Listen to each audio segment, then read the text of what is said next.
Magandang araw na muli mga boss. Kung papansinin nyo, tinapakan ko itong brake pedal niya, wala namang problema. Kaya lang dito sa handbrake niya, maingay. At pag hinila mo siya, yung kable, mahaba na.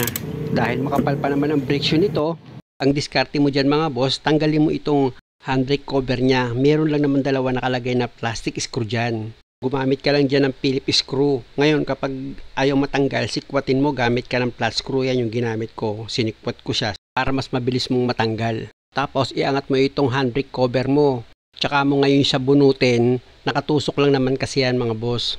At pag natanggal mo na itong cover dito sa handbrake mo, makikita mo na ngayon itong adjuster niya, yung kable. Gagamit ka dyan ng socket wrench na number 10. Tapos dito sa kable naman, meron niyang nut na number 10. Pihitin mo yan pa kanan. Ayan yung adjuster niya para yung kable is humila siya.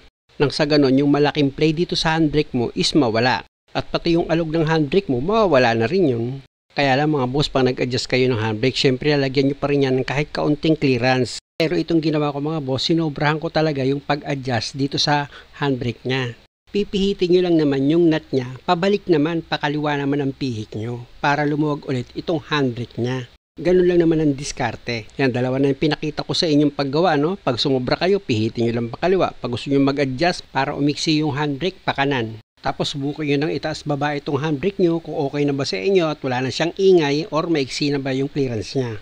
At kung sa palagay nyo mga boss, okay na yung pagkaka-adjust nyo. O pwede nyo na ngayon ibalik itong cover ng handbrake nyo.